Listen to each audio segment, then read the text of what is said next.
Akala ko may ibig sabihin ang pag-like mo sa status ko sa Facebook. Nagre-reply ka rin sa Twitter. Akala ko, yun na. Pero nakita ko kahapon may pinost kang iba. May kasama kang maganda. Ang sabi mo sa akin, kaibigan mo lang siya. Ang hirap palang maging D-A-N-G-A. Ang hirap palang maging D-A-N-G-A.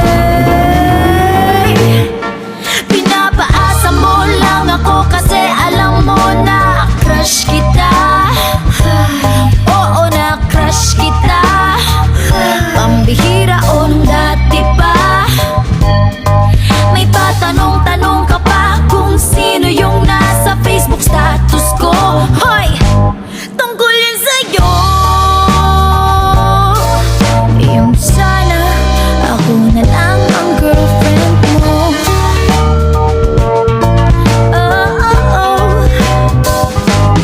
Parang gusto ko nang sabihin ang feelings ko na tinatago sa'yo. Para na akong pulis maka-stalker sa profile mo. Ano ba?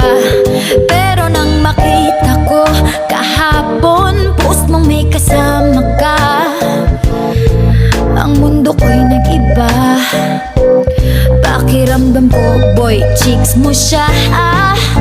Ang hirap palang maging D-A-N-G-A.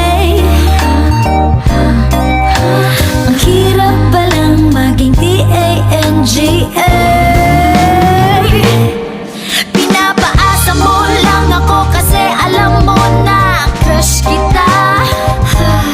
Oo, na crush kita. Pambihira o nung dati pa.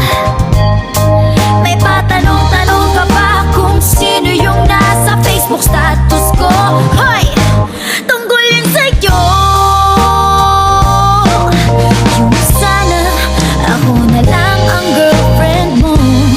Iniisip ko tuloy, napaaga ba paghihinala kung sa'kin may gusto ka.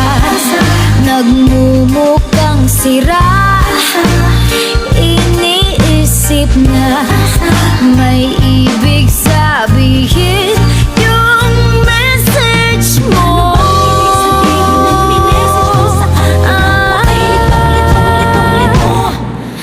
Ang hirap palang maging D-A-N-G-A. Ay, ang hirap palang maging D-A-N-G-A.